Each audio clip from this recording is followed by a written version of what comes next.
Bonjour, nous nous retrouvons pour la troisième partie sur la fonction logarithme, avec tout d'abord un petit récapitulatif sur les variations et la représentation graphique de la fonction logarithme. Alors, des choses qu'on sait un petit peu maintenant, après tous les exercices que nous avons faits et les notions que nous avons vues auparavant. D'abord, quand est-ce que logarithme de x est égal à 0? Eh bien, ça équivaut à x égale 1.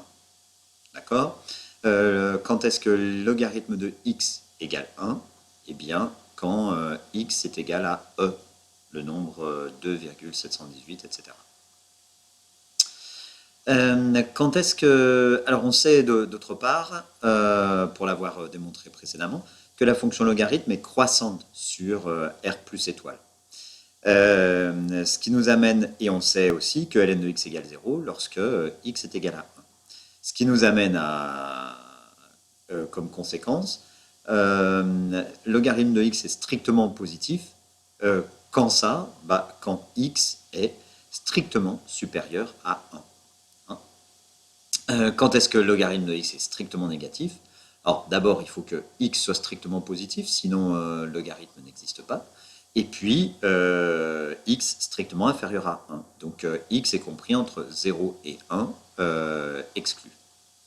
On peut récapituler tout ça dans le tableau de variation en mettant la valeur 1, la valeur e.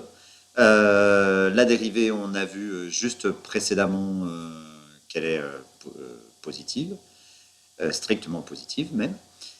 Donc la fonction est croissante.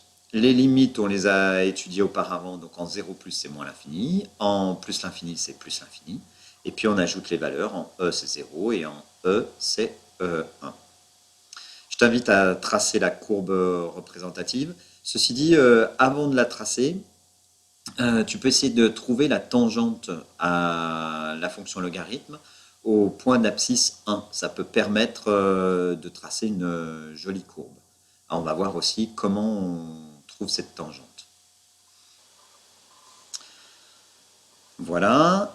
Si tu as fait le temps, si tu as pris le temps de mettre sur pause et de calculer la tangente, donc tu vois que là on peut la tracer. Son équation devrait être égale à y égale, alors là il y en a un coefficient directeur de 1 et elle passe par 0 moins 1, donc y égale x moins 1. Hein.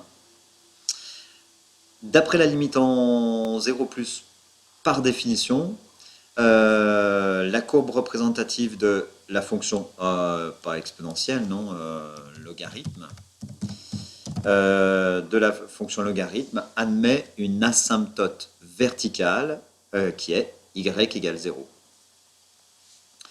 Alors, venons-en au calcul de la tangente. Le calcul de la tangente, il vient de la formule y égale f' de a, facteur de x moins a, plus f de a. Donc a vaut 0. C'est-à-dire, pardon, a ne vaut pas 0. A vaut 1, puisqu'on cherche en 1. Et puis en plus, en 0, rien n'est défini. Ni la fonction, ni la dérivée. Donc ça serait y égale f' de 1, facteur de x moins 1, plus f de 1. f' de 1, f' de x, c'est 1 sur x. Donc 1 sur 1, 1. f de 1, c'est ln de 1. ln de 1, c'est 0. Donc 1 facteur de x moins 1 égale x moins 1. Voilà, on peut l'écrire. Je te laisse écrire tout ce que je viens de dire, mais en principe, tu as dû réussir à le détailler. On va se servir maintenant de la fonction logarithme pour étudier d'autres fonctions du même type, mais qui sont sous la forme ln de u de x. Où u de x est une fonction dérivable strictement positive sur un intervalle grand I qui représentera le domaine de définition de ln de u de x.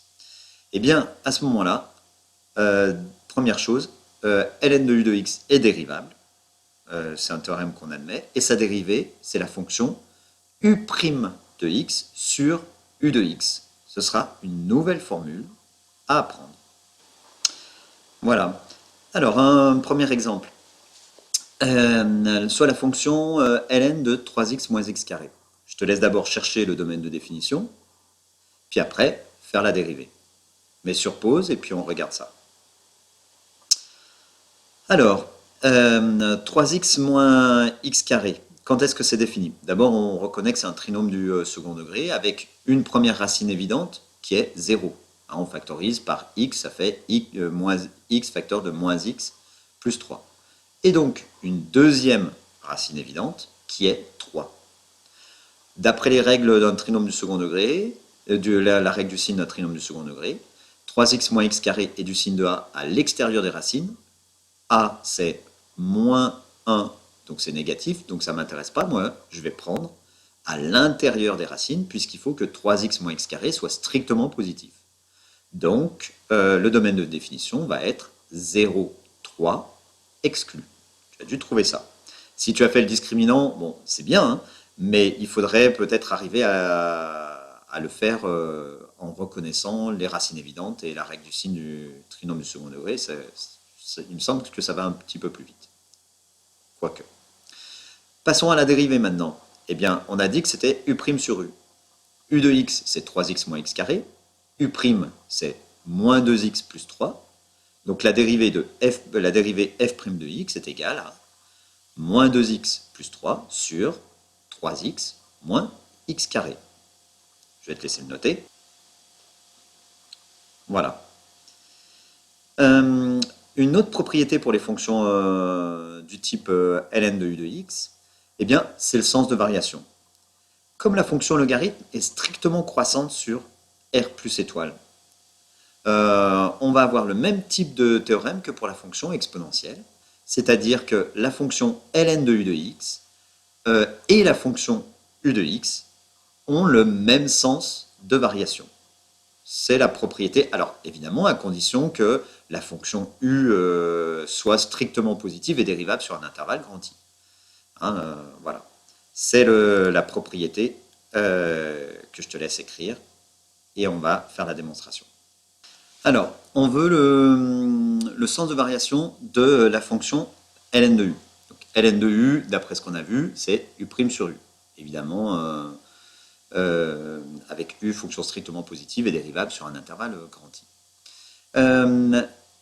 Comme u de x est une fonction strictement positive, ça veut dire que u' sur u, le signe de u' sur u, dépend du signe de u', puisque u est strictement positive.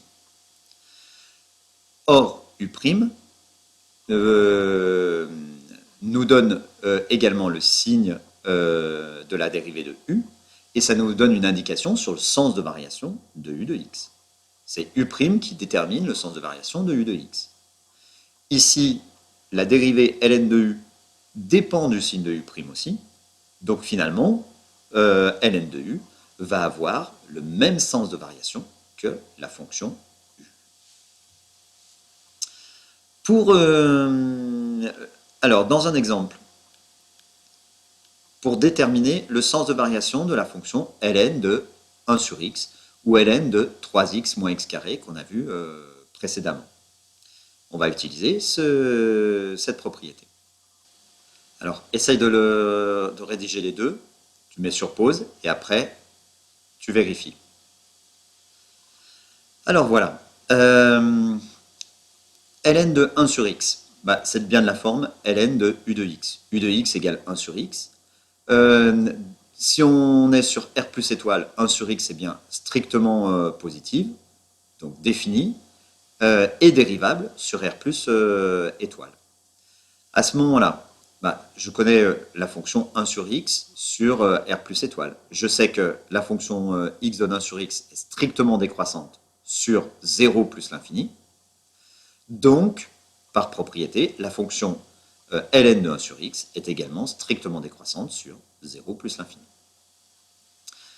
Pour la fonction ln de 3x moins x carré, on a vu tout à l'heure que c'était un trinôme du second degré. On sait que sa courbe représentative est une parabole. D'accord? Alors, je l'ai fait dans le mauvais sens, là, c'est dans l'autre sens, puisque A est négatif.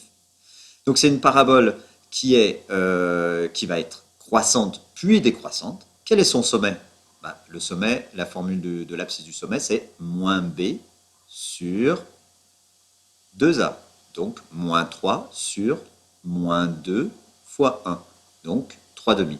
Donc, la fonction 3x moins x carré est croissante sur moins l'infini 3 demi, décroissante sur 3 demi plus l'infini. Or là, il s'agit de l'intervalle 0,3. Hein.